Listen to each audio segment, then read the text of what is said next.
जय हिंद दोस्तों, स्वागत है आप सभी का फिर से एक नई वीडियो में। और मैं आप लोगों को पॉलिटिकल साइंस राजनीतिक विज्ञान में 40 वीवीआई ऑब्जेक्टिव बताऊंगा, इसलिए आप लोग इस वीडियो को ध्यान से देखिए। और मेरा वादा है कि मैं और एक दो वीडियो और अपलोड करूंगा, उसको देखने के बाद आप लोगों का कोई टेंशन नहीं रहेगा। आप लोग आराम से परीक्षा देकर आइए और खुशी खुशी जाइए और खुशी खुशी आइए। इसलिए आप लोग इस वीडियो को थोड़ा ध्यान से देखिएगा, मैं आप लोगों को बहुत ही इंपॉर्टेंट बताने का प्रयास करूंगा। तो क्वेश्चन नंबर 1 में पूछा जा रहा है कि किस दल ने संविधान सभा की बैठक का बहिष्कार किया था। मतलब वो किसने था कि संविधान सभा का बैठक का बहिष्कार किया था। तो एक का जो राइट जो आंसर हो जाएगा वो मुस्लिम लीग हो जाएगा। मुस्लिम लीग ने ही संविधान सभा की बैठक का बहिष्कार किया था। क्वेश्चन नंबर 2, किसने संविधान सभा में 13 दिसंबर 1946 को उद्देश्य प्रस्ताव पेश की। तो किसने किया था। तो दो का right answer option number c हो जाएगा, पंडित जवाहरलाल नेहरू ने किया था। ठीक है।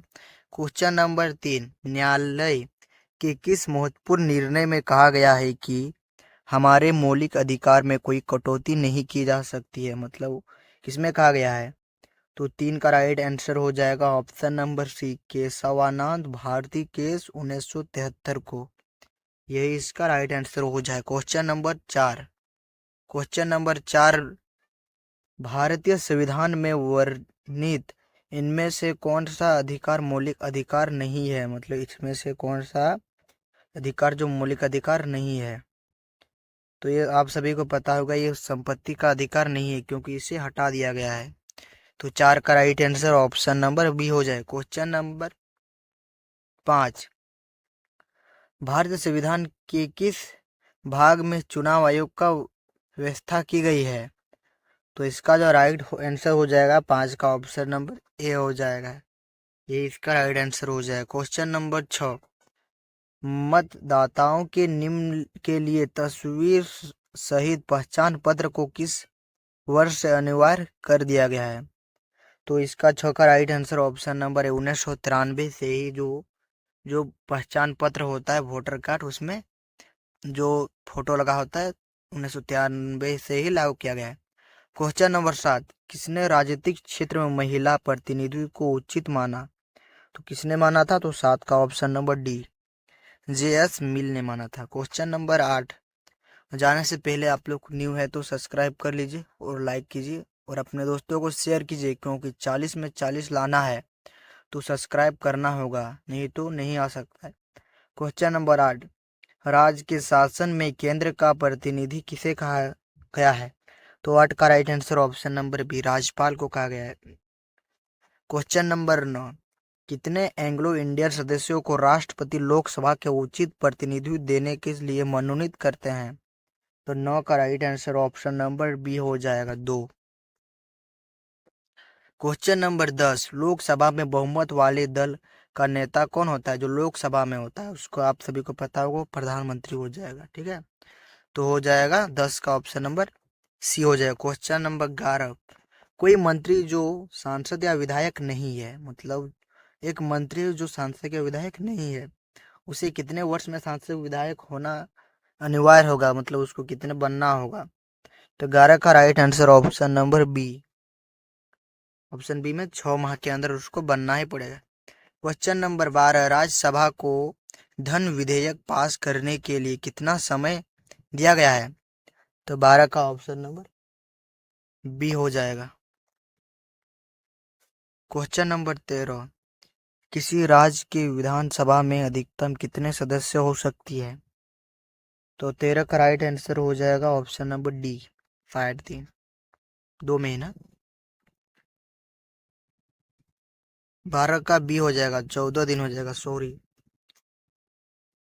किसी राज्य की विधानसभा में अधिकतम कितने सदस्य हो सकते हैं, इसमें होगा ऑप्शन नंबर डी, 500 यही होगा।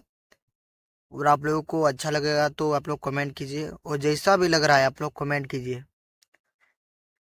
इनमें से कौन भारतीय संसद का अंग नहीं है। मतलब इनमें से कौन जो भारतीय संसद का अंग नहीं है।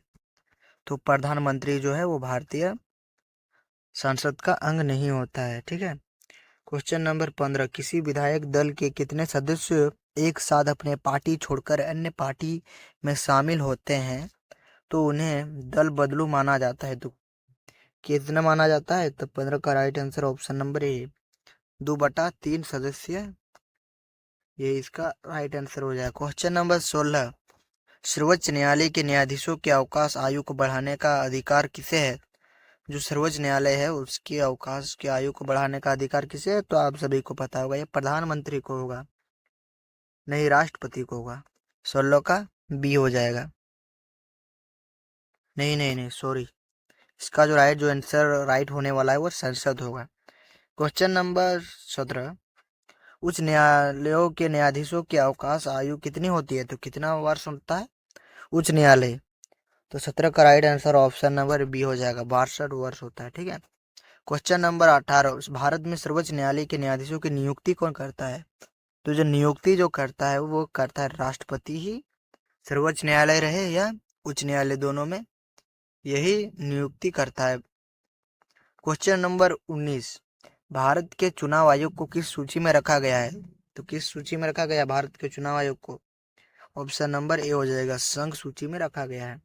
क्वेश्चन नंबर 20, केंद्र और राज्य के बीच शक्तियों के वितरण को किस अनुसूची में रखा गया है? तो 20 का जो right answer option number B, 7वीं अनुसूची में रखा गया है। क्वेश्चन नंबर 21, यदि किसी राज्य की जनसंख्या 20 लाख से कम है तो उस राज्य में पंचायती राज की व्यवस्था होगी। कौन सी व्यवस्था होगी? मतलब 20 लाख से कम है राज्य में तो उसमें पंचायती राज की व्यवस्था क्या होगी? तो 21 का जो right answer option number b, 2 स्त्री होगी। ठीक है। क्वेश्चन नंबर 22, और आप लोगों को मैं बता रहा हूँ, आप लोगों को समझ में आ रहा है तो लाइक सब्सक्राइब कीजिए प्लीज, मैं आप लोगों से रिक्वेस्ट करता हूँ। क्वेश्चन नंबर 22, भारत के किस राज्य में सर्वप्रथम पंचायती राज की स्थापना हुई थी? तो वो था राजस्थान में। क्वेश्चन नंबर 23, भारतीय संविधान का मूल दर्शन क्या है? तो भारतीय संविधान का मूल दर्शन है वो 23 का right answer option number D हो जाएगा, लोकतांत्रिक और समाजवाद। क्वेश्चन नंबर 24, संविधान सभा की सजीवता के लिए इनमें कौन सा महत्वपूर्ण नहीं है? तो 24 का जो राइट जो आंसर हो रहा है वो ऑप्शन नंबर ए हो रहा है, राजनीतिक पार्टी के कार्यक्रम। क्वेश्चन नंबर 25, भारतीय संविधान के किस अनुच्छेद में संशोधन की प्रक्रिया का वर्णन है? तो 25 का जो राइट आंसर हो रहा है ऑप्शन नंबर बी, अनुच्छेद 368 में। क्वेश्चन नंबर 26, किसे नई राजनीति का पिता कहा गया है? तो किसे कहा गया है? तो 26 का राइट जो आंसर हो रहा है ऑप्शन नंबर सी में, कायबेली, नई। ये नई का बात आ रहा है और आप लोगों को पूछा जा सकता है कि राजनीतिक पिता मतलब राजनीतिक विज्ञान के पिता किसे माना जाता है? तो आप लोग उस समय लगाना है अरस्तु, लगाना है अरस्तु, यही इसका राइट आंसर उस समय हो जाएगा। पॉलिटिकल्स नामक पुस्तक के लेखक कौन है? अभी मैं बताया, तो अरस्तु हो जाएगा। ठीक है। क्वेश्चन नंबर 28, व्यवहारवादी क्रांति का जन्म कब हुआ? तो क्वेश्चन नंबर 28 में पूछा जा रहा है कि व्यवहारवादी क्रांति का जन्म कब हुआ? तो 28 का जो राइट आंसर हो रहा है वो ऑप्शन नंबर सी हो रहा है, 1945 में ही हुआ था व्यवहारवादी क्रांति का जन्म। क्वेश्चन नंबर 29, वोट देने का संबंध किस स्वतंत्रता से है? तो कौन सा स्वतंत्रता सा है वोट देने का संबंध? तो 29 का जो राइट जो आंसर होगा ऑप्शन नंबर बी हो जाएगा, राजनीतिक स्वतंत्रता। क्वेश्चन नंबर 30, ऐसी समाज की कल्पना करने किसने नहीं की जिसमें ना वर्ग ना राज हो? तो 30 का right answer option number D, फांसीवादी। क्वेश्चन नंबर 31, किसने फ्रीडम फायर भय से मुक्ति नामक पुस्तक लिखी? तो 31 का right answer option number b हो रहा है, आंग सान सू। क्वेश्चन नंबर 32, किसके विचार है कि प्राकृतिक असमानता को दूर नहीं किया जा सकता है? तो 32 का राइट आंसर हो रहा है ऑप्शन नंबर ए हो रहा है। क्वेश्चन नंबर 33, किसका कथन है कि व्यक्ति चाहे जितना ऊंचा हो कानून उसके ऊपर है? किसने कहा था? तो 33 का right answer option number c हो जाएगा। तो क्वेश्चन नंबर 34, प्लेटो ने अपनी पुस्तक में न्याय संबंधित अवधारणा की व्याख्या की है, तो किस में किया था? तो 34 का right answer option number D, the Republic.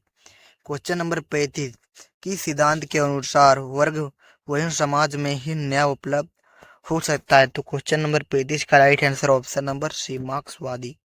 Question number 36, अधिकारों की सुरक्षा के लिए कौन सा तत्व सर्वाधिक महत्वपूर्ण है? तो 36 का right answer option number D हो जाएगा।